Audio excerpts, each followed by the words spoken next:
They say you usually have 3 jobs to find it. I was selling flooring, marble, wood, tile.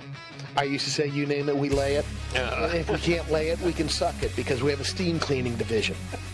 That seemed to open the doors that a lot of general contractors put. Hey there, welcome back to Above and Beyond, where excellence meets elevation. I'm your host, Jan Simon, and this season we're raising the bar, diving into the passion, purpose, and defining moments of leaders who don't just aim high, they live there. Big ideas, real stories. Let's get into it. All right, today on Above and Beyond, where excellence meets elevation, we're joined by a Valley radio legend whose voice is as recognizable as his laugh. For over 2 decades, Brady Bogen has co-hosted Holmberg's Morning Sickness on 98 KUPD, delivering laughs, perspective, and a whole lot of fun to the Phoenix airwaves. Whether he's sharing the latest headlines on the Brady Report, solving life's problems in What Would Brady Do, or giving you the scoop on hot releases, Brady brings his own brand of charisma, curiosity, and wit. But beyond the mic, Brady is a man of many layers. Actor, former team mascot, Christian, family man, and even a tennis pro. He's also the barbecue master behind BTP, which is Brady the Pitmaster, where his love for cooking meets his gift for storytelling and connection with people. Let's dive into a world of someone who knows how to bend reality, not with smoke and mirrors, but with humor, heart, and a deep sense of purpose. This is Brady Bogen. Jeez, I don't know how to follow. You know what? Let's just end it at that. That was unbelievable. And keep up with that. Thank you. Yeah, well, welcome. Thank you. I appreciate you coming on the show. So tell me about young Brady. Where'd you grow up? Grew up in Columbus, Ohio. In a suburb called Upper Arlington, UA, as we say. And that is right in the heart of Columbus. Okay. So right off the bat, you drink the Buckeye Kool-Aid. Gotcha. So when you're there, and my family's 3 generations at Ohio State. My grandfather, my dad, my brother got his master's degree there. He went to Notre Dame first. I went to Ohio University. Oh. I just had to... Is that frowned upon by the family? No, it was not. Okay. And when I went to college, I by no means was an A student. Let's just say a C+ student. Maybe. Hey, they say, what do they say? You'll get a degree with a D. But in getting into college back there, Ohio University has a very good radio, television, communications school. And you had to have a certain grade point to get into that to begin with. But back when I went to OU, the admissions was basically check your pulse, you're in. Your heart's now going? It's different. Okay. It's tougher to get into now, but so that's what I got into. So did you go to school college. for radio broadcasting? I did. Okay. Did you always want to be in radio, or did you want to do some other type of acting stuff? I think originally I wanted to be on the television side. Yeah. Not news or just, I wanted to be involved somehow in comedy. Okay. Kind of entertaining some way. Yeah. And I used to jokingly say, well, whether I'm calling bingo at a Catholic church on a Sunday, I needed to feed that bug somehow. Yeah. And it took a while because I didn't have, I would say, necessarily like the courage right off the bat. Gotcha. Like, I didn't want to, I did try to get into radio outside of when I graduated. Okay. There's a girl I went to high school with, and her father just owned a couple of stations in Milwaukee, Wisconsin, which is about 7 hours away from Columbus. So I graduate, and she goes, you should go talk to my dad. He's crazy like you are, and maybe you'll hit it off. So I drove up to Milwaukee, 7.5 hours. Okay. And I interviewed with him for 3 hours. And unbelievable guy. Michael Jorgensen was his name. Had a photographic memory, had a stand-up desk. Okay. And when you walk into the office, you see the stand-up desk, and he's got his computer monitor there. And in back of him is the butt of a deer. And it's a pencil sharpener. No, so you stick it into the rear of the deer. Oh my and God. so I'm like, okay, That's my type of this people. guy likes to be funny. Yeah. And he has all this stuff. And so he basically told me, if you want to get into radio, what aspect do you want to get in? Do you want to be in promotions? Do you want to be in production, on air, sales, management? And coming out of college, I basically had no idea. I just wanted it. I didn't know. Just let me in. Yeah, but I didn't really convey that to him at the time. Oh, okay. He basically said, once you decide what angle that you want to go in, what department, what area, then I can help you. Gotcha. So when I said photographic memory earlier, 3 years later, I'm on the verge of, I've done a couple of jobs, nothing in my major. They say you usually have 3 jobs before you find it. I was selling flooring, marble, wood, tile. I used to say, you name it, we lay it. And if we can't lay it, we can suck it because we have a steam cleaning division. That seemed to open the doors at a lot of general contractors' places. I'm sure. But so 3 years later, I'm like, I majored in this. I need to get in somewhere. And I got a call from the general manager of that station in Milwaukee and said, we just have an opening for a promotions director at the station. No experience. I went up there, interviewed again, came back, and a day later they offered me the job. I was 25 at the time, so I moved up to Milwaukee, Wisconsin, January. I spent 3 months in Milwaukee, January, February, and March. There you go. The weather, I would say, is 9 months of winter and 3 months of bad sledding. But when the summer is on there, it's amazing. Oh, beautiful. So I started as program promotions director. $18,000 a year. Moved. It was 40 below. My first day at work, I had to wake up at 2 in the morning and set up for the wacky morning show on FM 106, the country station. Working hard to be your country favorite. And it was right. So they're doing a live remote that morning at this mall. And I just remember the mast, basically. When you did the broadcast back then, you had to hire an antenna. And you had to put it about 40 feet in the air. And it was a separate vehicle that would ride the giant antenna, and you put it up. Then that shoots that signal back to the main tower where the station is. Yeah. It's 40 below. That thing is frozen. Stuck. Yeah, so we had to figure out a way to heat it up. And my promotions assistant at the time had been at the station he'd been promotions assistant for 3 or 4 years. So here comes college boy, no experience, gets hired as a promotions director, and he was figuring I'm heir apparent. So, and I don't blame him. He worked there, but this guy with no experience gets the job. So there was a little bit of a chip to begin with, and I just had to let him know, look, I'm learning from you. And let's just have some fun doing it, and teach me the ropes. And he ended up becoming a pretty good friend there in Milwaukee. And Milwaukee's such a interesting town. There's a ton of stuff, and it's funny because you go down by the water. There's some really cool lakeshore stuff, and then you can jump in the car, drop down to Kenosha or whatever. You can drop down there. So that's funny you mentioned the lakeshore. I rented a place over the phone. And it was it was in Bayview area, which is South Shore. And when I moved there, I had a buddy in Chicago, and he drove up to Wisconsin with me to help me move in. I had a little U-Haul trailer, and I lived in this, it was like a guest house. Back then, it was a German neighborhood, and the Germans would basically build a little mini house in back to build the big house in front. So they would live in that for a while while they're building the bigger one. So I'm in this late 1800s brick house. It has a caboose stove in it. It's 40 below, and that lake effect. So when you're in bed that first night I'm there, it's just that howling wind against the window, and it's just that ice frost. And when I showed up at work that morning, I'm like, what did I just do? And it's a cold, like I grew up in Washington State, northeastern Washington, and we get snow and it get cold. But I'll tell you, and my kids lived in Apple Valley for a while, Minnesota, so I go visit them. But when I had to be in Milwaukee, I mean, it was brutal cold. And there is a difference, which is funny, between Minnesota, especially Minneapolis, and Milwaukee. Like the days of sunlight in the winter. Minneapolis, the sun would come out a lot more. Milwaukee, not at all. Katie bar at the door. That is dark. I think it's light for 4 hours.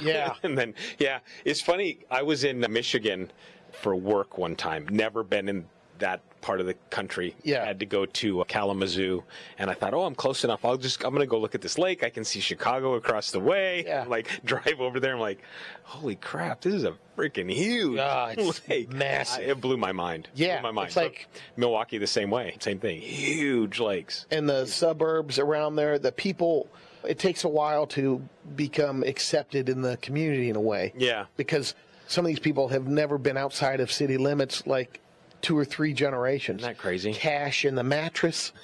It just was old school, hardworking. Yeah. And they don't travel all that crazy. much. Yeah, that's crazy. But and then there's some areas, once you get to know the people in the community. My first year, I was there for a year and a half, but the first year being the promotions director, we had a country station, and then the other one was AM station, which was like a big band, Frank Sinatra, Music okay. of Your Life, Yeah. WOKY. So both of them were MIL, Milwaukee. Oh. And so they're kind of a heritage AM station, and the FM was a newer country. Okay. But being country and being the music of your life was a lot of events. So the first year, I did 252 events. Oh, my goodness. Wow. We had a rolling radio, which was about a 40-foot trailer, and it was pulled by a dually crew cab truck, which technically it should have been a bigger truck pulling this. They made the trailer themselves. So Okay. It was giant FM 106 on the side, and it was so Massive. heavy. There's times in the winter going to a remote where you're trying to stop, That's and crazy. you're sliding 40 feet. It's like a No. train because Oh, my it's so God. heavy. We did have the promotions director that I replaced was a girl, and she was there for 3 years, but she actually rolled the trailer on the 94. Oh, my God. That was a big news story back then. So there's pressures on that. And then trying to back that thing up and learning it, I had to go to truck driving school. Did you really? Yeah, up in Appleton, Wisconsin. Okay. And it's really neat, that in of itself. If you ever get a chance to do it, it's this giant blacktop training ground. So you're in a full truck. First, you train in a bobtail, which is a truck, no trailer. Yeah. And the instructor has a pad in his hands that controls the brakes. So you're doing 360s. Oh, no kidding. They hose off the pavement, Yeah. and they're teaching you how to counter steer. And so they'll lock up the one side of the wheels, and you start sliding, so you got to counter steer it the other way, straighten it out. Then they hook a whole trailer onto the back, and they put safety straps on it, because the trailer in a truck, if it goes past 15 degrees, it ends up in your lap. Oh, yeah. So they have these straps that keep it going. So what's wild is you're training one at a time doing these things. Yeah. And you're doing a 360 with a tractor or trailer. So they're basically teaching you to slide out in the thing. And they're teaching you to slide out. They want you to know what it Wow. feels like. But I can only imagine. I always think it, because where the school is, it's right along the 94. So people on the 94 are driving by and seeing these trucks doing Sliding 360s. around. Yeah. Oh, my God. That's crazy. So you got whatever the license permit on that in order to drive Yeah. the rolling radio around. That's crazy. That's insane. Did you always know you wanted to be? I think I may have asked you that. In radio? Yeah, in radio. No. Okay. No, and I got my foot in the door. I just knew I had another friend I went to high school with. His dad was a general manager of the station, and he just said, get your foot in the door, no matter what. Just try something. The only way you go in there and you find out, radio's not for me. Yeah. I did an internship at a TV station, which was kind of fun. And at OU, we had a campus television station. Oh, okay. And my senior year, my thesis, more or less, was I did a children's show called Imagine That. Oh, really? And Did you have to write it and produce it and everything? yeah, and Okay. you put it together, and it was kind of edgy at the same time. But I ended up doing the pilot, Okay. and then it's kind of like, what is it, KET, with the public station here that we have, Oh, KAZT or something. Yeah. I'm so bad. That's KTAR, KAT. But anyway, whatever. that station, it's kind of the equivalent of that, Oh, okay. or like the public station. Gotcha. And they said, PBS. would you do 3 more? Would you do 5 or 3 to 5 more episodes after that? But I was graduating. Oh. But it was kind of cool that, like, Yeah. okay, it had enough on there that maybe something They could thought it happen could- there. And then one of the cooler classes I took there was a comedy class at OU. And it was taught by, the professor was a guy named Mel Hellitzer. Okay. Mel Hellitzer was an advertising exec in the 70s, 60s. Okay. And he wrote some commercials. I think he was the guy behind the movie. Do you remember a commercial in the 70s, Mousetrap, the game? Mouse? Yeah. Did that one. Okay. I think he was involved in Operation. Oh, kidding. You touched the side. Yeah. Yeah. But he was good friends with a old school comedian, Henny Youngman. Huh. And Henny Youngman actually came to our class on that semester. How cool. So the deal of the class was it was humor, writing, and performing. Okay. So your final exam is either performing a stand-up routine or you write it for Somebody else to in the class to perform it. So then the final is open campus. You perform it in front of the everybody. yeah, I mean, whoever wants to. And they jokingly set it up that saying your grade is based upon the amount of food and fruit is accumulated on your shirt, foreign objects thrown at you, all that. And basically, I had a fraternity brother that was in the class with me, very funny, and I was on his routine, and then I did mine solo, and then another person in the class asked us to both be in their deal. Oh, cool. And it was pretty fun. It was a surreal moment. At that time, there's probably, 800 people there, and there's your final. Yeah. And then you pass, but that helped because back then, some of the stuff they were teaching was jokes and stuff that you would submit to the Carson Show or late night. Oh, no kidding. And they'll buy the jokes for $200-$300 a pop. Oh, wow. Also, at the time, Hallmark and other greeting cards. Writing the cards. Yes. Really? You could submit. So they teach you how to do that and where to submit it, do that. I never submitted any of the stuff, but a couple of people in the class did, and That's some pretty people cool. were making a living doing it. That's crazy. Then they end up getting hired inside. So one of my best friends in college at the time was a fraternity brother. His name was Tom Brenneman, and Tom was the voice of the Arizona Diamondbacks for years, and then he did Fox football, and then of course 4 or 5. It's coming up on 5 years. He had a live mic. It's accidental. They came back from break, and he was saying something. Basically, he was finishing up a statement, and that went over the air. Oh. It was a homophobic slur. He got canceled.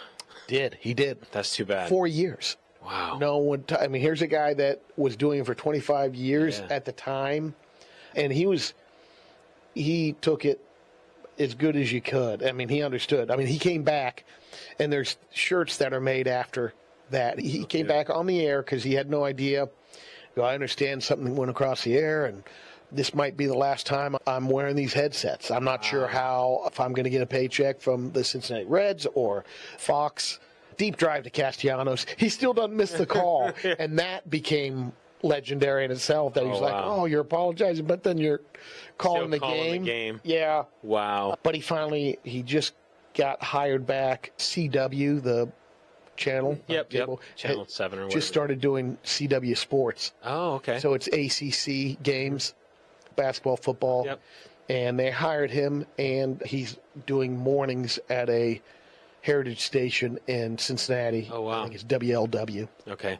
Not WKRP. Which is no, but those characters live there, believe me. So, and his father is in the Broadcast Hall of Fame. Wow. Marty Brenneman. Oh, okay. He and a guy named Joe Nuxall used to call the Cincinnati Reds games since the 74 and on. Wow. And Joe Nuxall was at one time, he still might be, but he pitched, I believe, in Major League Baseball at the age of 15. No kidding. I think he was for the youngest player. The youngest player, yeah. Wow. That's crazy. Yeah. That's crazy. Did you play sports growing up? Or I wrestled and played tennis. Okay. And baseball up until 9th grade. Okay. But I decided I need finesse sports, wrestling and tennis. Kind of the opposite, but that was what I did in high school, and then I continued on. I continued to play tennis and got into the USTA deal and started moving up in the ranks. And I'm glad I did it that way because My best friend in high school was a very good tennis player. He ended up getting a full ride to University of Michigan. Oh, wow. Coming from Columbus, Ohio. And his parents are diehard Buckeyes. Yeah, that's not good. Yeah, and he's back in Columbus and has season tickets. But he kind of burned out on the game outside of college. I played a couple of tournaments with him, but you could tell you're grinding it all that time when you're younger. Yeah. You kind of phase out of it a little bit. So did you get into pickleball now?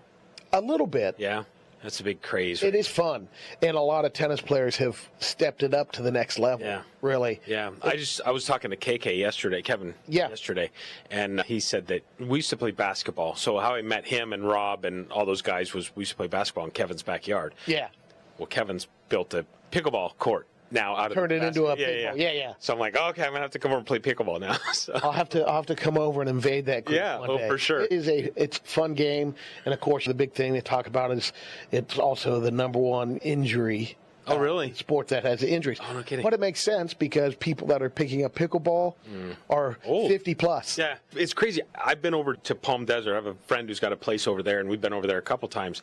And you go play, and there's like 80-year-old guys and ladies out there playing, and you're like, you feel bad, and then they're smashing on you. You're like, you can pick up pickleball a lot easier than tennis. Yeah.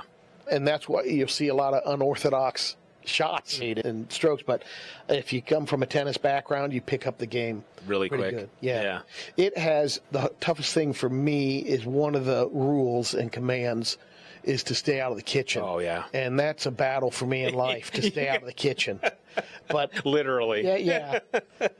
So, yeah, I enjoy that sport. We'll see what happens, how long it goes. Because in the 70s, racquetball was huge, all the way up until the 80s. And then that kind of went away. Pickleball will last, I think. I think so. I went to school in Central Washington. My degree is fitness and sport management, but one of the classes I had to take just to satisfy the degree was education racket sports, or teaching racket sports. Yeah. And we actually were playing pickleball. Now, it was nothing back then, right? Yeah. I mean, it was back in the early 90s, but it's funny now to see it come full circle. And I think there was a kid that was on the football team that was in my class, and we would just go at it. Oh, yeah. I mean, we were so competitive.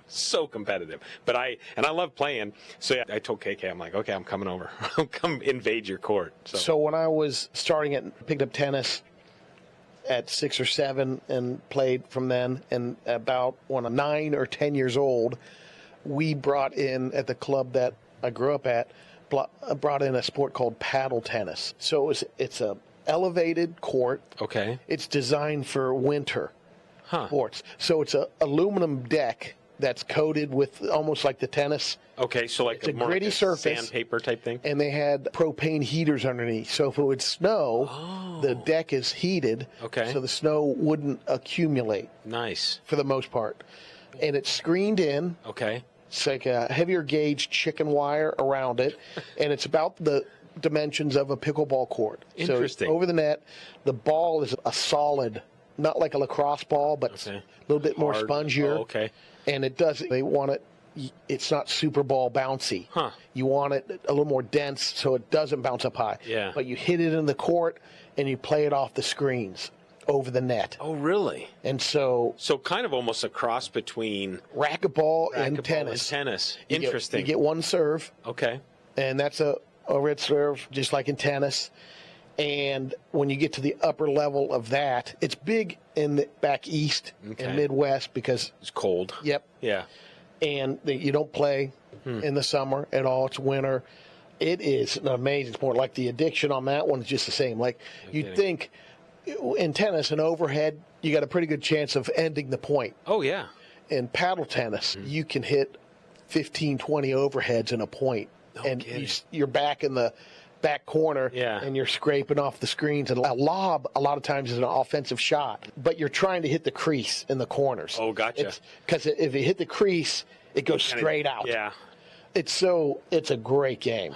But when I was in high school, I played racquetball quite a bit, and there was a guy, his name was Dick O'Brien. I feel like he was old as the hills. He was probably 50, but he was old guy. Yeah. Oh my God, he'd kick your ass playing racquetball. Just knew all the angles. Oh, yeah. Would go up high above your He'd head. be standing in the middle of the court. Yeah. You're running in circles around him. He's just like, It's amazing. and then slap. It's like, John Holmberg, who I do the radio show with, Yeah. he and I used to play a lot of racquetball. oh, okay. And it was at the Village in Camelback, which in Central Phoenix. And one day, there was this girl that was working there, and her name was Rhonda. I forget her last name. She won the Nationals. Oh, wow. So, but we'd never play her, but we'd always talk smack. Okay. You don't want any of this, Rhonda. Yeah. And so one day she came over. She's coming out of the pool. She had a towel on and a bikini and flip-flops. And she goes, all right, let's play. And I'm halfway decent at racquetball. I'm a lefty. Okay. So it gives people a fit on the one side of the wall. So she's like, let's play to 5. I'm going to spot you 4 points. No. She beat me 5-4. No. It's just to the next level. And I think that's what happened with racquetball. Yeah. Is that upper level, anything so above the knee or in the hip, it's coming back, it's just rolling out the wall. Yeah. It's a kill shot. Yeah. And that's what their accuracy is so good. Yep. Squash seems to think it still survived, but it's really big in Middle Eastern countries. They always have they host the big tournament over there. Yep. It's all glass, and the seats are all the way around it. Yeah, crazy. My dad used to play handball quite a bit. And My dad did too. He big played back in the 60s, 70s. Yeah. But I used to go to tournaments. My dad would play in Columbus, but we'd go to Pittsburgh, Cincinnati. And so, same thing with paddle tennis. The guy that played at University of Michigan, my buddy, he and I started playing competitive paddle. Oh, wow. And we ended up getting ranked 35th in the East. But we'd play tournaments in Milwaukee, Chicago, How fun. Pittsburgh. And it was fun because you'd go to the tournaments and people would house you for the tournaments. Okay. So you're meeting just amazing people that... Well, in Midwest, I mean, there's something about it. I mean, the people are very hospitable for the most part. Sure. I mean, obviously, there's outliers. And it's changing now demographically, but... It has, I think, generationally, too. Yeah. It's maybe... Because John, again, go back, they'll give me a hard time when I go back to visit, whether it's Christmas, I'll stay with my sister at her house. My family will. Yeah. Or my parents will come. We're just like, if they come out here, no, just stay with me. Yeah. But and he's like, a lot of people don't understand that. And you get it to a certain extent. But we've never run into that with all of a sudden they're there for 2 weeks and they're still, you got to entertain. It can be draining. And exhausting, yeah. Well, it's interesting, like when my kids come and visit, I mean, love having the kids over, but because they don't live with us now, it's like now you got to feel like, okay, now I'm entertaining. So when you have family in town for an extended period of time, you're entertaining. It's like, okay, we got to take them to go see this or go do that or let's go find some place to eat or what have you. So when did you move to Arizona? 1991. Okay. Was that for... And like I moved in Milwaukee in January. I moved in July, the end of July. No kidding. Yeah. Oh, God. You've taken great times. I drove from Milwaukee, and the owner of the station, we ended up about a year into it. It's funny, the connection with the owner of the station is I was a tennis player and paddle tennis. Okay. And he belonged to this club in Milwaukee called the Town Club. Oh. And he goes, I understand you play some paddle tennis. I'm like, yeah. And he's like, I'd like to have you as a guest when you just got here. Come to the club and play. And we play these two guys that he's never beat before. And we just beat him 6-2, 6-2, and destroyed him. He's like, do you want to play next week? And so you're in. Hit off. I'm in on that end, and it was great. And then he invited me to the Member Guest tennis tournament. Oh, wow. And we lost in the final, but we made it all to the finals there. And so he started becoming my guru in the business, at least showing me all aspects of the business. And he says, we're looking to buy some stations. If you want to go with me, wherever we do it, it's up to you. And nice. I knew Milwaukee wasn't my landing spot. I'm like, all right, I'm in. Yeah. Lo and behold, it was Phoenix, Arizona. And he's like, you grew up in the Midwest. This is third. Yeah. And I said, I'm in. Let's go for it. So it was 1991. We started a station called KZON 1015. Okay. It was, and then we had an AM station, 1230, KISS 1230, the rhythm of the city, who I do the morning show with John, ended up doing a lot of the voice Oh, really? for the station. Okay. And there's some funny stories from that station. And then he ended up, the owner of our station had stations in Milwaukee, Boise, Idaho, and Phoenix. Okay. And then they decided, it was 95, I believe, they sold the stations for $96 million. They said that was enough to retire on. Oh, for sure, yeah. You know what? Forced myself to live on that.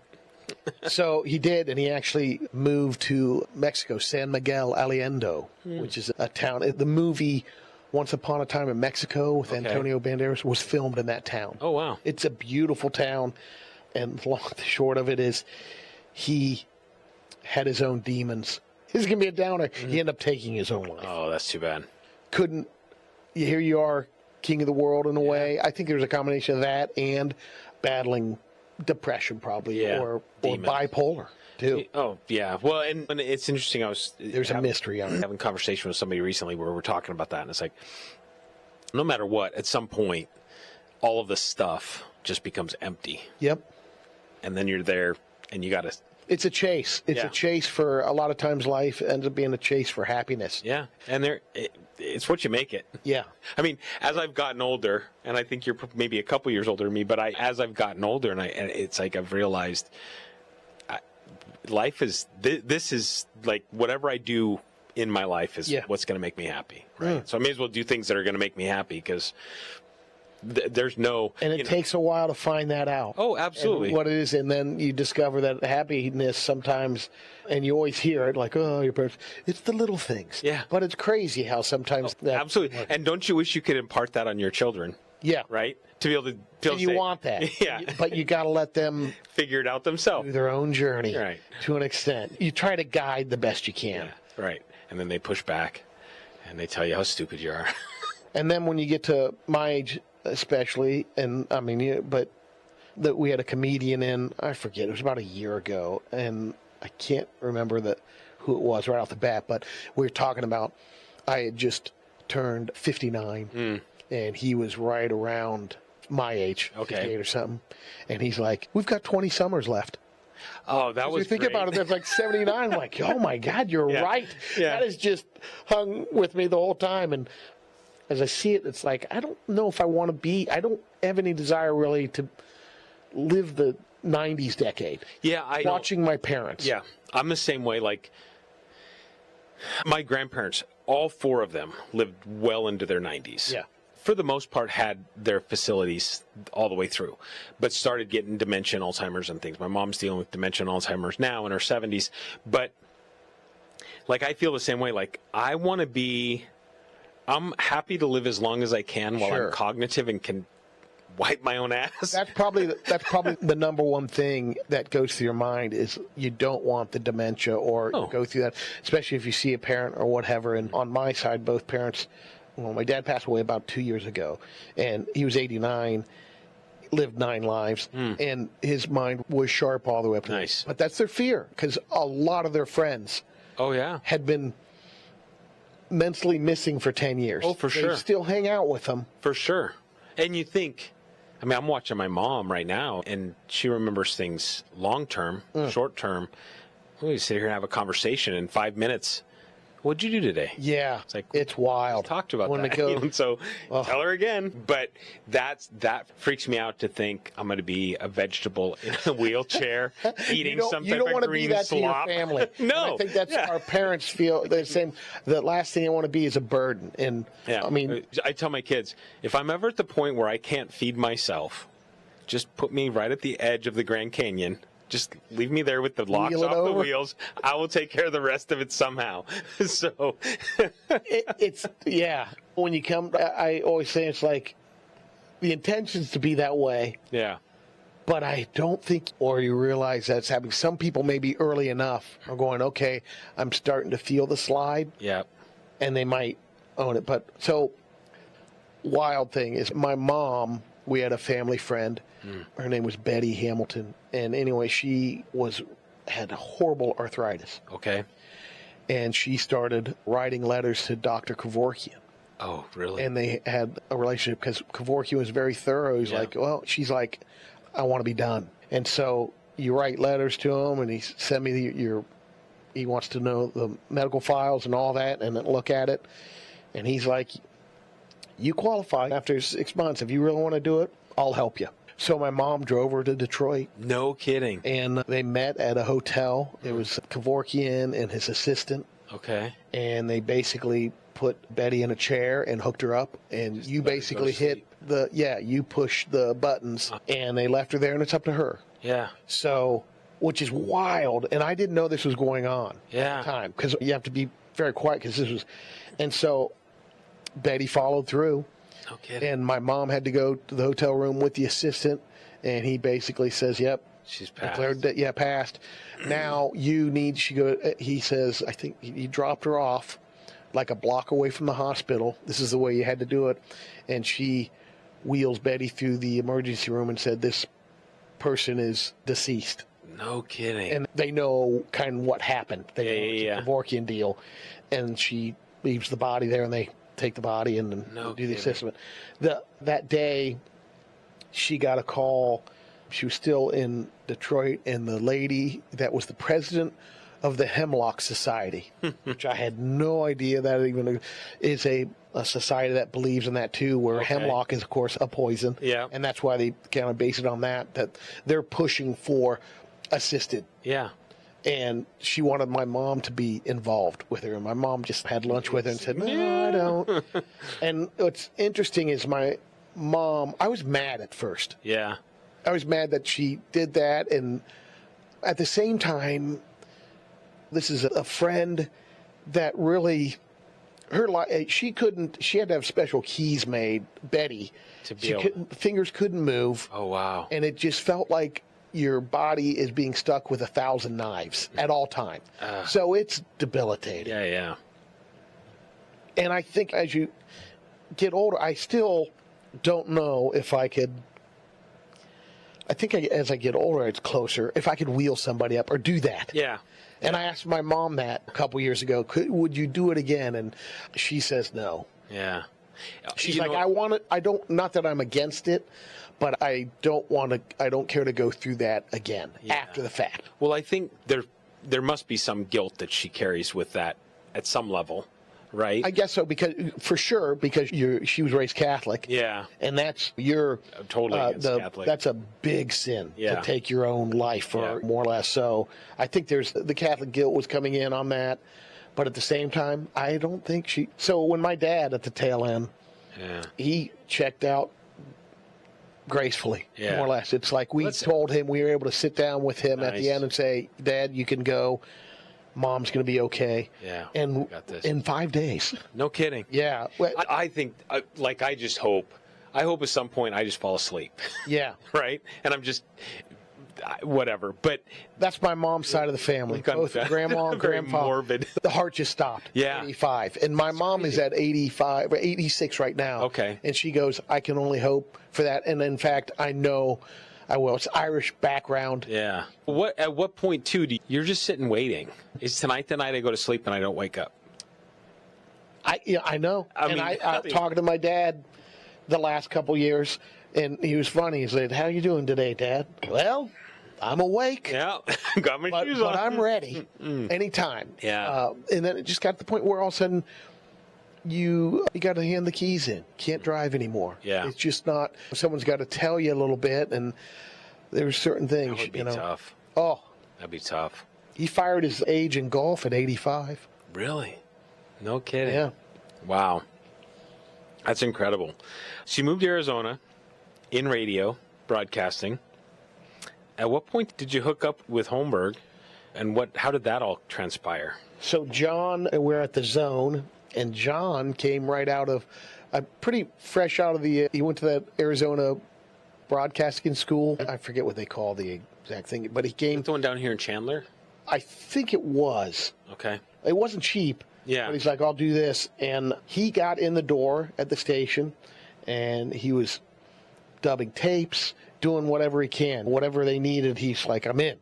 And I was in sales at the time. Oh, okay. So I did advertising sales for almost 10 years. Oh, wow. And that's brutal. At 10 years, it's fun, but similar to what you told me earlier, as far as I liked getting results, for helping people with their business. Yeah. But I was not huge on, I did not want to be the Herb Tarlick. Yeah. Closing the sale. Yeah. Always be closing. Yes, exactly. That was a turnoff to me, and said, what if, and I was happy that I was working at the time first with this, selling a good product. That people listened to it, and it worked. Yeah. Doesn't have to be the number one station, whatever. You have customers there, and if it fits right, it works. Yeah. And it's really cool to see how it works, not right, and not selling stuff just to sell it. Yeah. Because you can make some good money doing it. Sure, yeah. And and lies the rub of sales, no matter what it is. People taste the money. It becomes about the sale more than actually helping that what's good for the client. Oh, for sure. So John worked his way up, and he started doing overnights, and I kind of burnt out on the sales thing. The reason why the burnout was, you mentioned it on the introduction a little bit, I had a friend at the Diamondbacks, and they were auditioning. The Diamondbacks were awarded a franchise. Okay. The Diamondbacks. The Arizona was awarded Yeah. a franchise. The Diamondbacks in 96, I believe, is when they said it's happening. And they have commercials that they're going to run on TV to promote this new MLB franchise. Okay. And their idea was to have 2 avid fans to sit out front of the stadium as it's being built. Oh, wow. So they're in lawn chairs. They got a cooler. They got So just kind of Diamondback promotion jersey stuff. on. Yeah. And the whole slogan Bears. was, it's going to be big. Okay. That's the Yeah. thing. Diamondbacks baseball, it's going to be big. And so the first couple commercials, anyway, they had done readings and auditions, 400 people.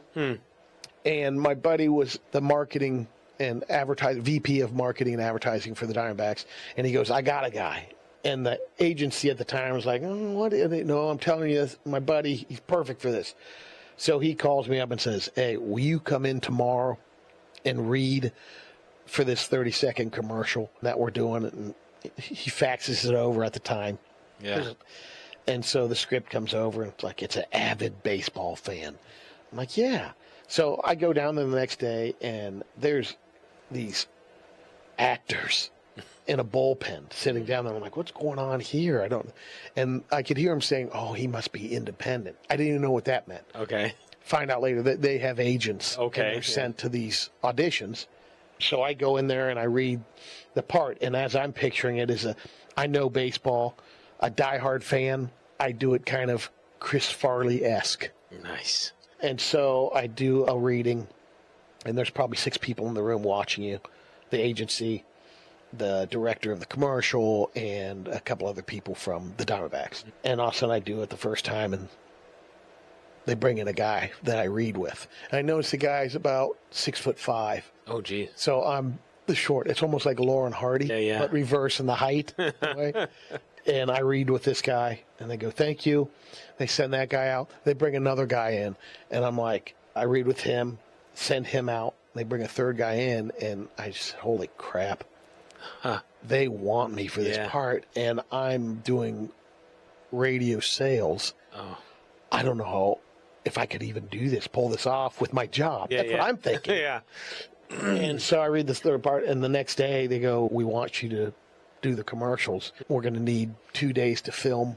It'll be 2 different spots. And so I have to tell my sales manager and the general manager of the station, because I'm thinking they probably will shut it down. Conflict of But interest or something. GM was like, awesome. Yeah, nice. Just do it. Okay. You're hitting your numbers. It's like, well, this is great exposure for us regardless, even if you do it. So I did the commercials. And the thing that really kind of iced it for me is they held a mock press conference. And the guy that I was paired with was an actor, and he didn't know much about the game of baseball. Oh, really? Yeah, he was a football player, but he didn't know much about baseball. Only I'm basing this on the opening night of Diamondbacks baseball. There we are in the first inning, and so it parlayed from the commercials for 2 years. Okay. So the first 2 players they signed were Matt Williams and Jay Bell. Okay. So I ended up doing commercials With them. The other guy, Brian was his name, but they said, come up with your names. And I came up with the help of the owner of the station at the time, Drew Haybata. And so my partner, the actor, comes up with his name, Byron Jenkins. What? Which is like, okay. So it's Drew and Byron, but Drew and Byron was symbolic of Diamondbacks. Okay. DB. So we have that. I do the commercials with Jay and Matt Williams, and I still am friends with Jay Bell this day from that. Off and on through. We play a lot of golf. Okay. Amazing guy. Yeah. But they then asked us after this press conference, basically you're the face of the Diamondbacks for the first year and a half because no players are there. Yeah. And so you're going to go out and speak to schools, promote the team. Oh, no kidding. So here we come to the inaugural season, 1998, and they're like, would you work the home games, which is 82 home games? And I said, I'm still doing the radio sales, basically 8 to 5, and then I'd go to the ballpark after that. I said, let's start with half the home games, so basically 41 games. Ended up having a couple more in between there. It depends on the series and how things heated up. So 50 games a season. And I did it for the first 3 seasons. Wow. And that was all improv, more or less. You see him do certain in-game stuff, like the hot dog races. Yeah. And then I had the T-shirt gun originally. First year of the T-shirt gun, a little side on that, is this was the original steel barrel.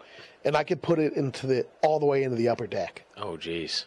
And one of the ballparks, a person fell out of the upper deck, and I forget which one it was. And so MLB's like, no more shooting in the third tier deck. Yeah. Keep it in the mid lower sections over there. Yeah. But you could literally pinpoint within 1 or 2 people. That's how powerful it was. No kidding. Yeah. Oh, my gosh. Which brings me to the next time. The guy I'm doing the games with, Byron, always wants to do some stuff, and his ideas weren't always the greatest, but the one we decided, I said, how about if I take the T-shirt gun, and it's just in between the inning, and I'll shoot you with the T-shirt gun. So he's across from me about 50 feet away, and it couldn't have been on a better laser. It was a curveball. It was a 12-6 right in the crotch. And he couldn't get up down the field. That thing could shoot in the upper deck. Yeah. Oh, my God. The other time, we're up in the third deck, and it's a promo for America West, I think, at the time. Regardless, there's little camera hutches at the time, and so they're like 7-foot ceilings to go in there, and then the camera pit's right there. Okay. So we're underneath there. There's no camera there at the time. We go out there, and they show you on the Jumbotron. Okay. And you're holding up whatever, or you're doing some kind of skit. So it was the Fry's Kids of the Game. Okay. And he's like, hey, how about if I get up there and I'll just start river dancing?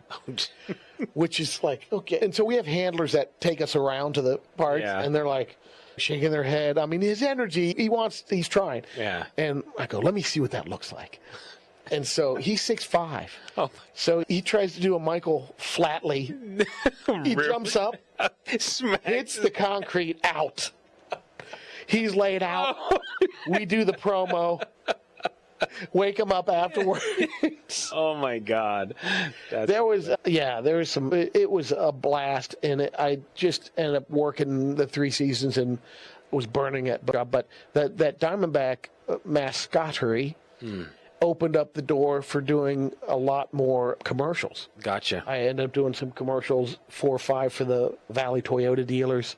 SRP had these summer energy tips. They're 15-second commercials. I did those. I did 2 kind of national deals. Wells Fargo Bank was doing a Rangers checking account. And so it was basically me in a Rangers uniform as a vendor. So but in the vending thing, it wasn't peanuts it was checkbooks. And so it's like, get your checkbooks here. And it's a cutout, life-size cutout. And they put it in all the Wells Fargos in Dallas, in the Dallas area. Oh, no kidding. In the stadium. And I remember getting a call from a girl I knew that was living there. And she's like, I'm at the grocery store right now at the Wells Fargo. Is that you at the Wells Fargo branch? And then one game, That's awesome. it was the Wells Fargo night, and the commentators had my cutout in the booth with them, and they're interviewing the cutout randomly. What do you think, sir? That's hilarious. And the Diamondbacks sent me that one. I had no idea that was going on. The second one was I did a Lime Away commercial. Okay. And Phoenix is a hard water market. Yeah. And that ended up running in 36 to 50 markets. Oh, wow. And I had no idea. It took a total, they come to your house, and this was when they first had the portable HD cameras.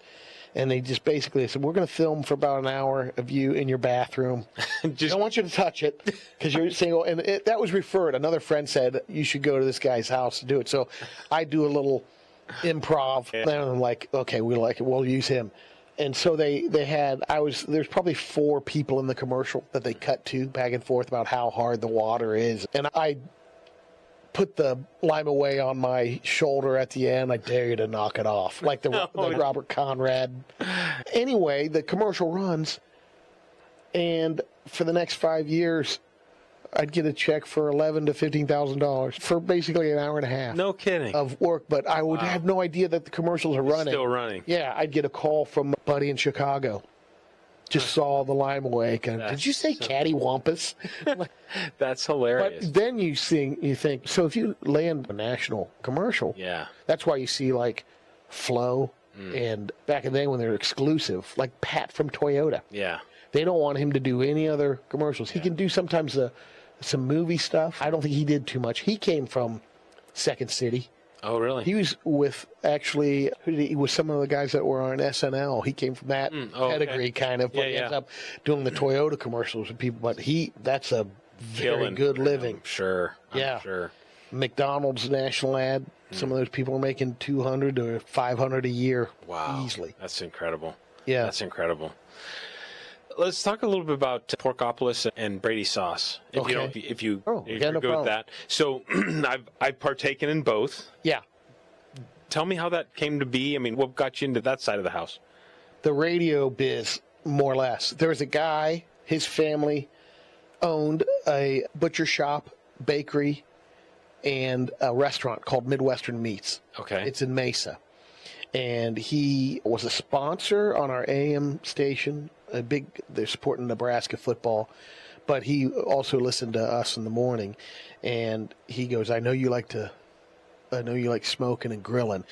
And so I went over to Midwestern Meats, and it is man mecca. Huge meat cabinet, fresh cut meats, steaks and everything, and I'm like, this is amazing. Then next door is a bakery. Oh, wow. And then it's a Midwest kind of restaurant, and like you do the pork cutlet sandwich, or it's just old kind of comfort food. Yeah. And so his name was Rod McConnell, and his dad started the business. He was a meat cutter back in Iowa. So he came to me and said, you should do a barbecue sauce. I'll put it in my store. Let's put one together. So I thought about it. I'm like, that would be kind of fun, but I don't want to put a piece of crap in a bottle and sell it for the novelty side of it. I want to be involved on the recipe side. So I went in his kitchen with one of his cooks, and we went back and forth and kind of put a first flavor together. Oh, wow. Which was, right off the bat, we went with a hot and sweet. Okay. Which was a traditional barbecue with pineapple and cayenne. And then I came out with a sweet and smoky. So the 2 flavors, and I just started selling them at Midwestern Meat. Okay. And that opened up the door to doing a couple other flavors, and some other stores wanted to, I don't know. By the end of it, I have 1 case left. Oh, really? I just decided to shut her down this year. Okay. But I was in 63 stores. It was in all AJ's. No kidding. Sprouts. And most butcher shops and some boutique.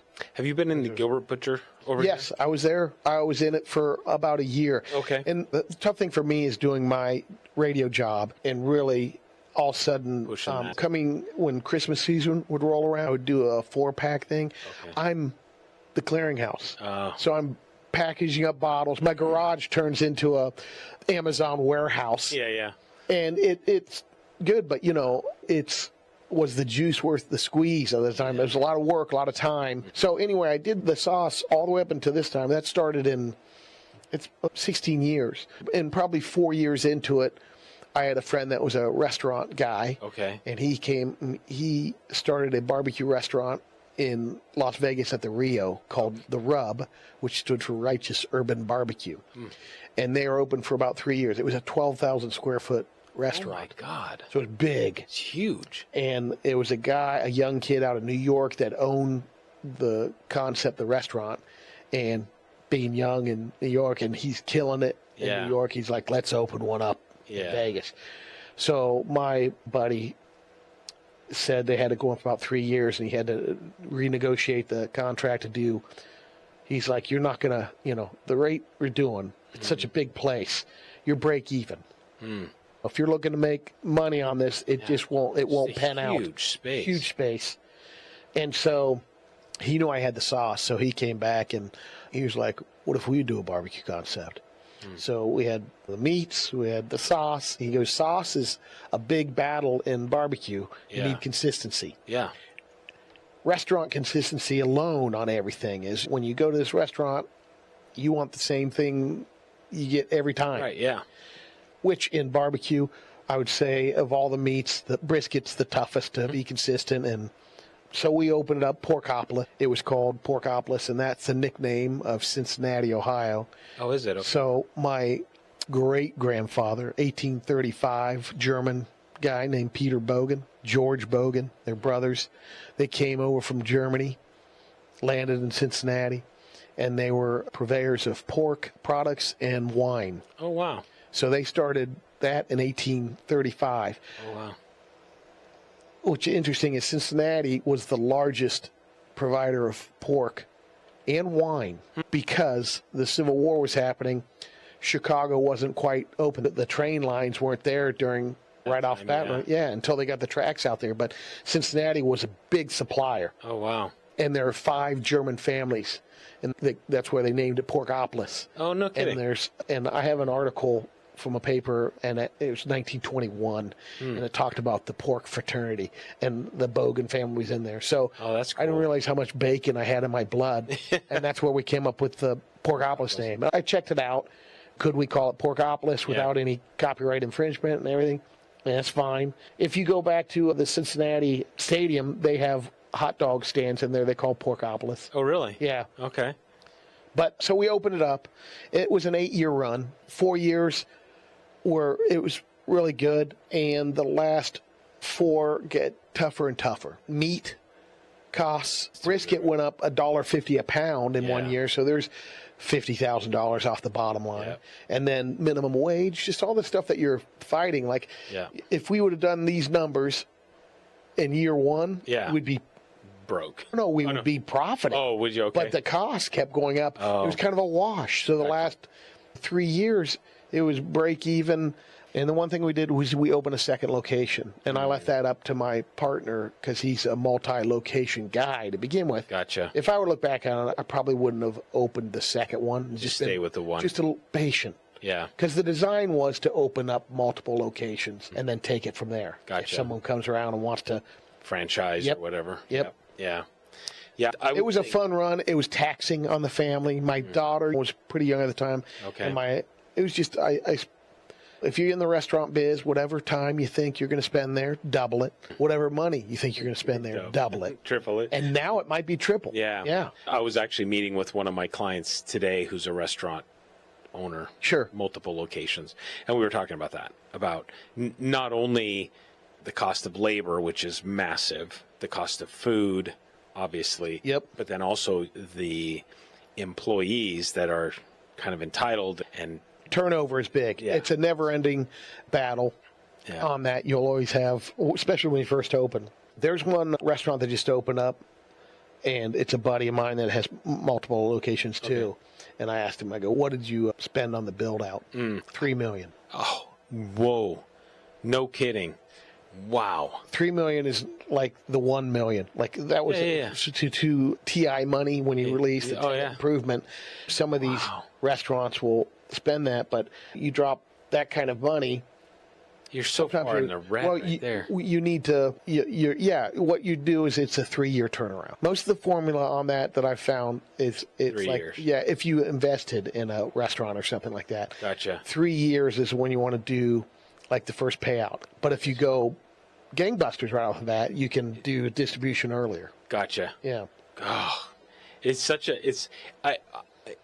of my clients, I would say those are the hospitality restaurant clients are the ones that just, I mean, man, every month. It's got to be your passion. Yeah. And if you're just one location, you need to work it. There are cases where a person says, you know what, I've retired from my one business and I'm going to buy a restaurant and I'm going to have someone run it for me. Yeah. It can work, but I'm telling you, ask people in the restaurant business is like, you have to work it because things walk. Yeah. If you're not there, it can't still to that degree, whether it's Yeah. food, whether it's money, whether it's feeding friends on the side, and you factor that stuff in there. Yeah. You got to look at it, the way that systems break down now, since majority of it is electronic purchasing. You can really track food costs and what's comping, or if something's not matching up. Wait a minute, we went through 80 pounds of brisket today and only did 10 lunches. That just doesn't work. Where are these things going? Some people have some big appetites. Yeah, for sure. I'm assuming you still cook and smoke and stuff at the house. Yeah. What's your favorite thing to make? Is it brisket or? I'll tell you one thing. If you ever get to San Diego, to Cardiff by the Sea, Okay. there's this market called Seaside Market, Yep. and they have a thing called the Cardiff Crack. Oh. It's a tri-tip, Okay. and it's a pepper burgundy marinade. It is crack. Huh. It's the best tri-tip I've Really? ever had. But I would say that's number one. And I go there. We go there in the summer. Okay. And when I drive back, this time I did it. I didn't do it last year. I'll go out of my way on our way home. Stop by the Seaside Market, and about 3. Oh, really? Yeah. And now it's gotten to the point where you can do it through the mail. Oh, no kidding. Yeah, and you can get your own Cardiff Crack T-shirt too with it. Oh. It's really good, and their seafood.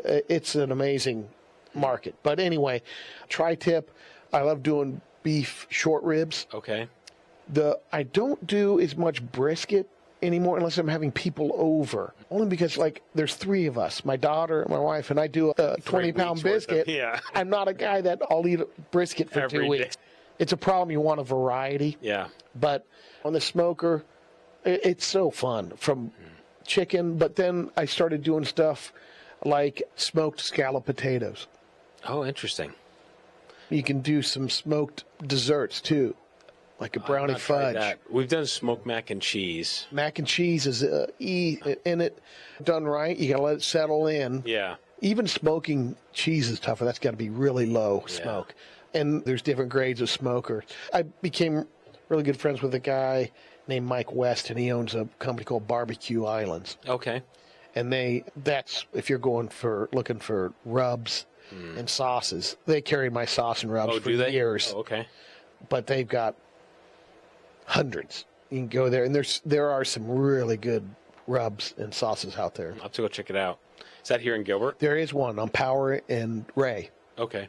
I'll have to go check that out. Yeah, you go in there, and everything from pizza ovens to smokers to grills. They do the islands. They build your outdoor setup. Oh, wow. Yeah. Oh, that's cool. That's cool. If you could rewind back in your life with the things that you've gone through, the stuff that you've learned now to where you are today, Yeah. are there points at which you would like to go back and go, stick with that, or don't give up so quick? I mean, it sounds like you had some pretty good ambition to keep moving forward in what you're doing. Yeah. It's weird right now because everything seems like it's just gone so fast. Yeah. But if I would go back, sometimes there's times I wish I would have pursued tennis earlier, but then I don't think I'd be playing it as long as I would have if I did that. Yeah. There's some other sports too, even baseball at one time, a catcher, but I was a lefty. Oh. And at the time, that was not real. And still, you don't see too many lefty catchers, but now we have so much switch hitting. It was hard to find a glove, but we still did it. golfing, but not on the business side. I don't know. Not really. There hasn't been something that's like, it's been just an amazing journey in the fact that I knew in sales that my heart was wanting to be in front of the mic rather than behind it. Yeah. But I just didn't, one, probably have the courage. And secondly, when I first got into it, I didn't want to start out in Yuma if I was going to be on the radio. Yeah. Good afternoon, everybody. Let's take a look at weather and traffic. And listen. I just didn't want to do that. And that's so I kind of felt like if an opportunity comes by, then so be it. Yeah. If that's going to happen, it will happen. I could have done more, I guess. I don't know if, that it wasn't like I was jonesing to be an actor by any means, but if something like that came around, would I do it or try it? Absolutely. Yeah. Yeah. I mean, the restaurant thing, that might be one. It was so close. It really was a good product. Yeah. We were in a C location, and you could go back, you think, if we would have done this, not open the second one, and just focused on that, and done the walk down the hill rather than run down the hill, and be a little more patient, it could have as much as I liked the background story of Porkopolis, I think that if we would have called it Brady's Burgers and Barbecue, with the people in association of, that's the dude from the radio or whatever, it is, and you understand what it is. Oh, yeah. It sells. I mean, it is definitely Beers, burgers, and barbecue. Yeah, you've got the name out there, and we had that thrown around in there. But at the time, I just didn't want. I thought, well, I don't know. I wasn't comfortable with it because I felt like, well, I'm not really cooking the food, and I just didn't get that. But that's not it. Yeah. It still could be called your stuff. Well, I mean, because we had, and then the sauce we're serving is Brady sauce. Yeah, so it may as well. And you think like it would fit a lot better. I did sell a lot of sauce out of the restaurant. So I think we ended up with a gallon or something like that. I think we got a gallon. I don't know. I have a case of the green sriracha left. Okay. We had. And one case of the sweet and spicy honey mustard. Oh, the honey mustard's good. I think we had sweet and spicy or something. Anyways, so let's talk about where you're at today. You're on the John Holmberg Show. On Holmberg's Morning Sickness. It's been it'll be 25 years in the end of August. Does that feel like a really long time, or? It's gone so fast. Yeah. But I just signed a 5-year deal today. Well, nice. Congratulations. So I'll be 65. Okay. On a hard rock station. So we can listen to you for another 5 years. Then we'll take it from there. Gotcha, but I think one thing, again, it goes back to talking about our parents. If you wanted to do some traveling, if I can pace and could maybe throw the towel in at 65, which is the kind of the goal in a way, I'd rather do that if I wanted to do the traveling. Have some time to do stuff. 70 to 80, you can still do some stuff, but talking to my mom and dad, like my mom went to Europe my nephew graduated. Okay. My sister and brother-in-law had a place over in Switzerland for a while, and so she went over there in May. Okay. And that was her last time. Gotcha. She was just saying it. Yeah. Because it's too much of a hassle getting there. Yeah. The whole process. Yep. I think it's just an uncomfortable thing. Yeah. And her hip starting to bother her a little bit, and you're going to do some road work over there. And she's been over there plenty of times. Gotcha. She's like, it's good, and I don't regret it. I just know I don't care to go back right now anymore. I'm good with hanging out at home and playing golf twice a week and doing my thing. In here, yeah. No, for sure. My dad was the same way. For him, it was more uncomfortable sitting for a long period of time on the circulation of the legs and stuff. Gotcha. But he had, he had 9 lives, and then he was healthy, didn't drink, didn't smoke. No kidding. But it was just, at 89, you're not necessarily cheating too much. No, yeah. But he was an athlete. So I think that would be the thing to say, all right, let's see where their 5 years takes us. And I'm at that spot right now. Where you're at. Yeah. Yeah. My wife's 6 years younger than me. Oh, okay. And my daughter's 17. So you have a young family. Yeah. For an old guy. Yeah. Yeah. And she kind of wants to pursue it. But the other interesting thing is what does radio look like in 5 years? Right. Well, I was going to ask you that. Actually, that was a question I kind of had in my head was, do you feel like with Heart, with Amazon, with everything that's out there, that radio is becoming a thing of the past? They would say that for years when XM first came in. Yep. And the problem was a lot of the former people in radio went over to XM. So the initial sell on XM was we're going deep in the music, and we're going to give a variety of stations. And when it comes down to it, people like 6 to 10 favorite stations. There's 106 of them. Yeah. And all the people that didn't make it in radio are the ones that are doing it on XM. In a way, there's a factor of that. Yeah. But the big buzz was there's no commercials. Well, that's changed. Yeah. And the renewal, if it wasn't for new car sales, Yeah. XM would be really hurting. Oh, for sure. So, and there's room for that. I'd say Spotify, Apple Music, those things on the music side of it, it's probably been a little bit of a factor. But the podcasting, I mean, look how many there are. Yeah. As far as generating revenue, you're talking 1%, 2%. Right. But what's neat about it is everyone and their brother can do one. Yeah.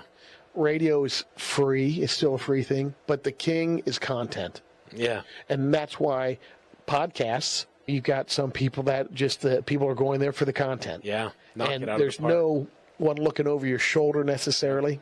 You can do whatever you want. Do whatever you want. You go as long as you want. And I'd say people that are saying starting off in podcasts, last thing you do want to do. Not everyone can do the Joe Rogan thing. Oh. Like, in fact, we've probably gone too long. Yeah. For whatever. Joe Rogan has earned that a little bit. He does have guests on there, and he'll go for 3 hours. But there's plenty of people that listen to that and are like, I'm good for an hour, and I'm out. Well, and that's, I mean, we're running over an hour here, but I've had these multiple conversations with people where it's like, okay, 30 minutes, 45 minutes max. Yeah. But then it's like, okay, well, but can we really get into the conversation? But do I need to make it 2 episodes? Do I need to those types of things? And the glorious thing about podcasts with somebody, and in a way, are you trying to turn this into your source of income? No. Yeah. But is there informative stuff on it? Or try to, you always want to try to make it compelling. Right. Give people I want people to listen. Right. You want people to listen. And you want the guests to come on and feel like, hey, that was a good conversation. Yeah. And I didn't waste an hour, 2 hours of my time. Yeah. Right. That I got to know or talk about things that were relevant. But yeah, it's interesting because like this is not I want to monetize, I want to make a lot of money doing this. Sure. It's just more, I want to have conversations with people. Right. I want to learn about people, have a conversation, and put it out there so now other people can listen, and if they want to hear and learn about people, they can learn about them. So that live here. Yeah, right. Because I mean, it's not going to be. If you can get a national guest. I mean, I did have somebody in Poland listen to the podcast. So it is funny. Yeah, like our morning show, the podcast numbers are through the roof as far as in our cluster of stations. It's scary. And we just found out for about 2 or 3 weeks we were number one in Cameroon and Djibouti. No kidding. Which you go figure, like you wonder how that even. Where's that? So everybody's shout out to Djibouti every morning. So everybody's got a VPN ping in Djibouti. Yeah, and you're like, and it's as I understand today. I think we talked about it. It's like we're still in the top 3 in Cameroon. Djibouti is in top 5. That's hilarious. But there are, and it's neat to hear from people when you said Poland. Yeah, they send you an email. Yeah, the military when things are going.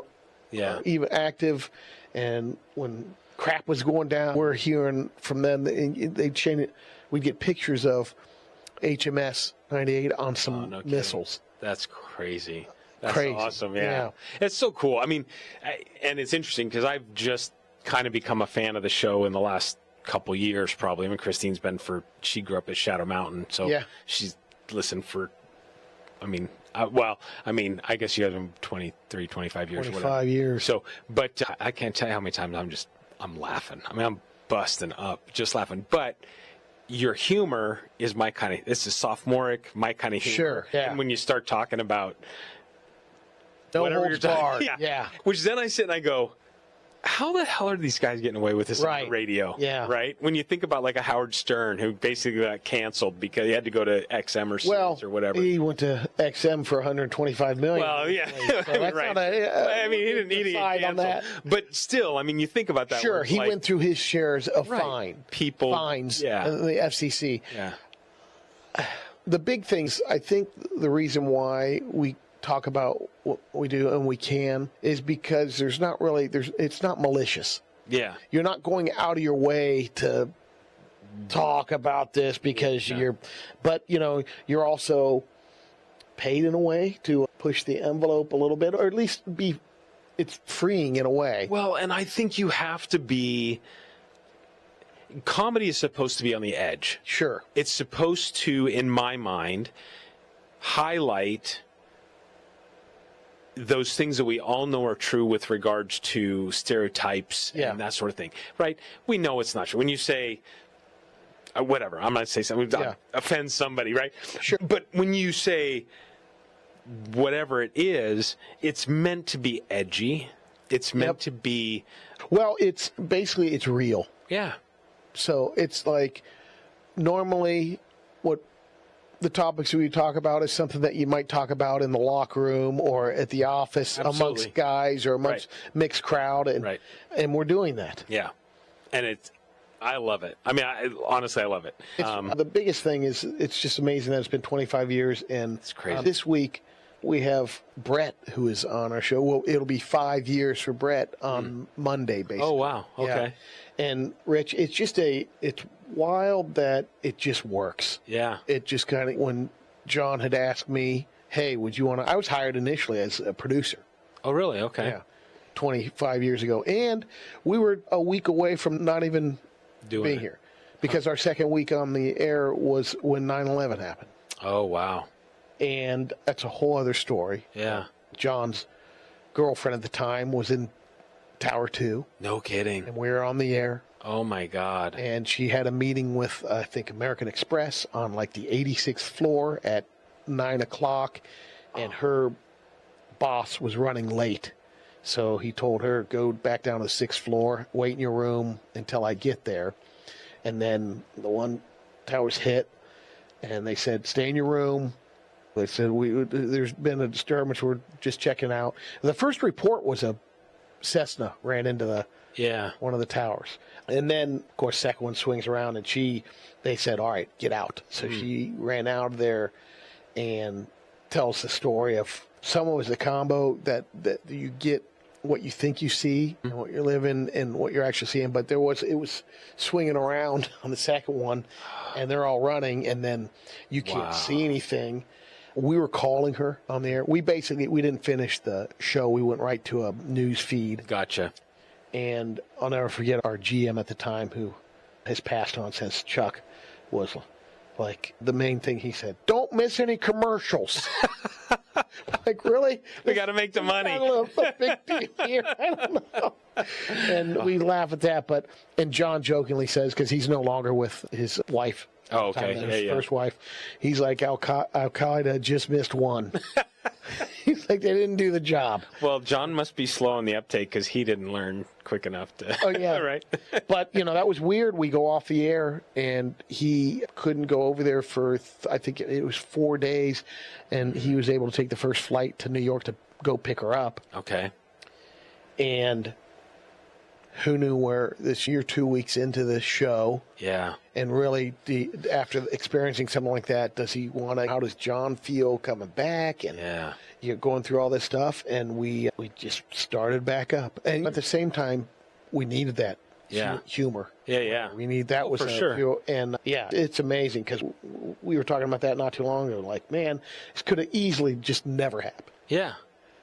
Well, that's crazy. It's incredible. And I think, I mean, I commend you guys for doing that. Like I said, I mean, there's mornings where I'm listening, I'm going, how is this airing? But I love it because it is light and it keeps it moving. It's funny for the most part. Yeah. And there's some topics that even for me, I'm coming from a little more conservative background. That was one of my main worries when you talk about coming from a Christian faith and all that. Like, funny is funny. Yeah. At the same time, if I'm not comfortable with it or whatever.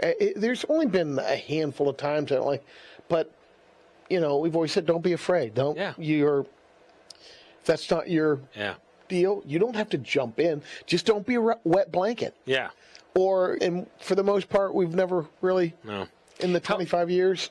How much show prep do you have to do? Like the Brady Report and stuff like that? I get in a little before 5 o'clock. Okay. I'm usually the first one in. And I have a show prep service that suggests stories and Gotcha. And it'll say entertainment stuff. And then we'll check the other news feed. It feeds itself. So Brady Report is picked stories, 5 or 6, maybe 7, whatever. And we've come up with little themes, whether it's Wild America or Florida. Florida's always good for news. Ohio's pretty solid too sometimes. Yeah. But kind of stuff that we basically, because it's not like we're inventing these stories. No, yeah. But it's how it's told. Right. And the fact that the funny thing is I'm the furthest thing from a newsman.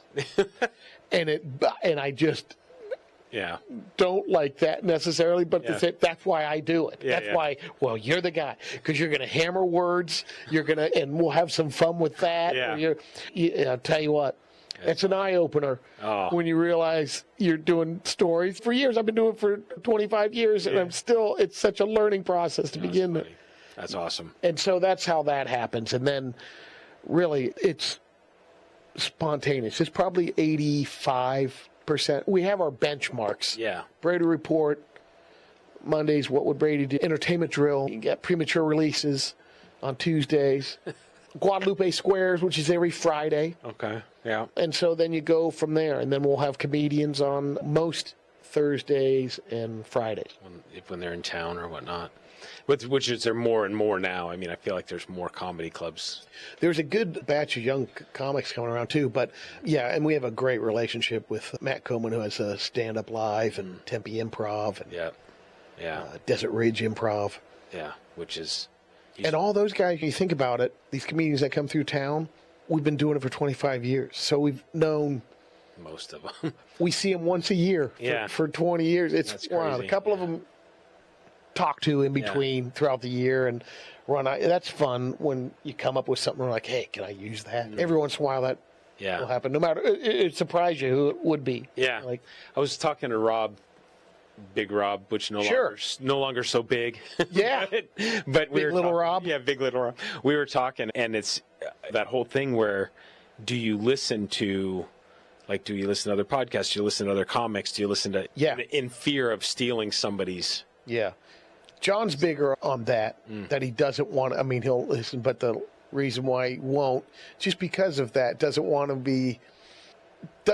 that implanted in the mind. But really, when I took that humor writing class, Henny Youngman and Mel Hellitzer both said, they would say there's no such thing as a new joke.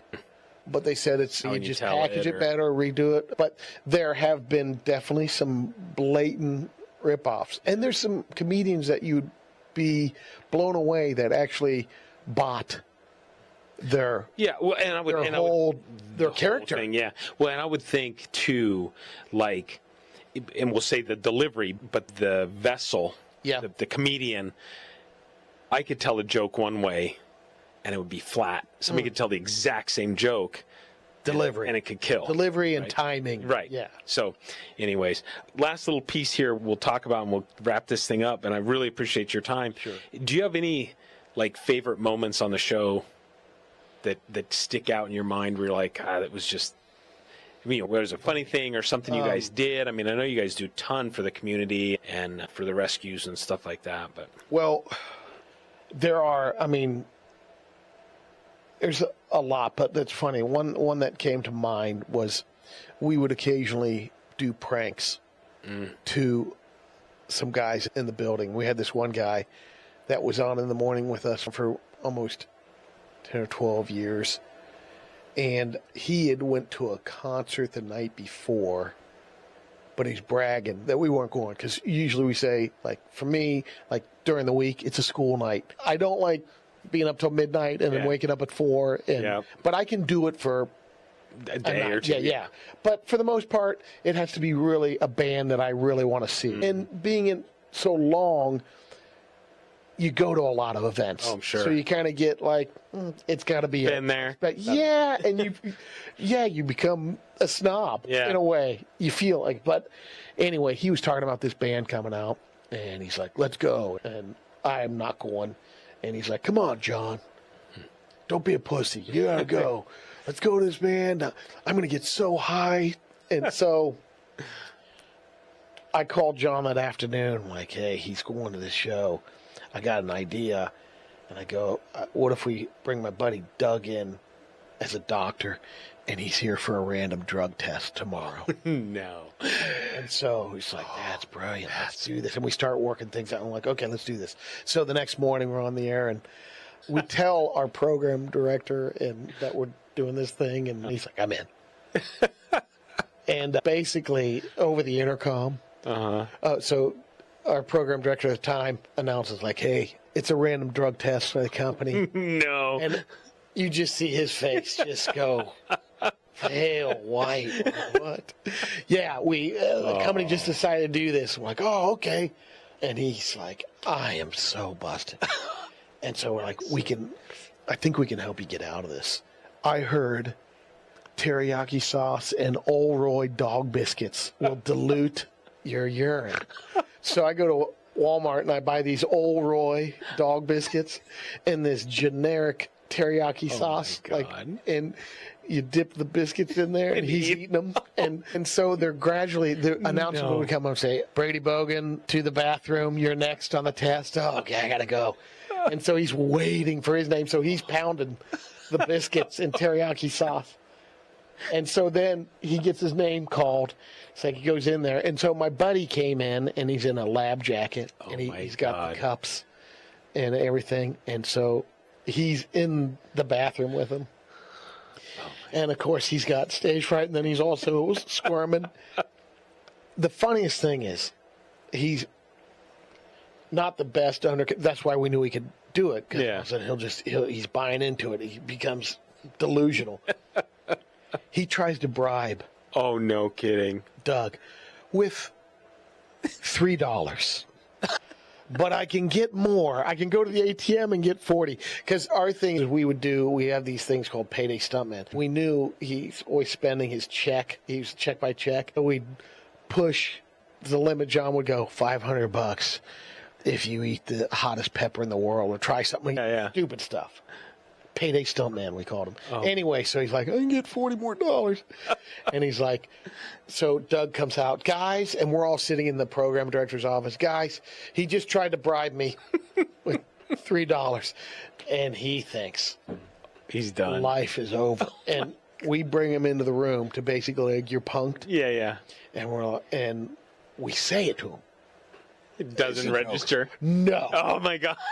He's in tears. Like, and like, "Oh my God." Oh my God. We're like, "Dude, this is all put on." And so that's hilarious. That's one of the better ones that I've ever seen. Hold off. Just imagine just the laughing that was going. Oh, just horrible. Yeah. That's too funny. Well, hey, everybody comes on the show, gets a gift. So I'm going to give you a gift. I've got an adult toy. An adult toy. Yeah. So the glass. That's neat. Yeah, the glass is actually, it says "I went above and beyond," and it's got your name engraved on it. My friend at Rock Sync Calligraphy Thank you. engraved that. So whatever your beverage of choice, whether it's orange juice or the Shirley Temple. There you go. Yeah, and then a coin. So I really appreciate it. I've enjoyed our conversation. John, it was a pleasure. It's good to. Sorry if I bored your audience for. No, I doubt it. I highly doubt it. So, anyways, well, thank you very much. You got it. All right. This is Brady Bogen, and I went above and beyond. Real deals, authentic connections, the kind that heals from Palm Springs to Pine Top Grace. APN's network spans every place. Above Pond Network, we're going above and beyond, reaching new heights. In networking realms, scaling the heights. From mixers to golf, our spirits unite.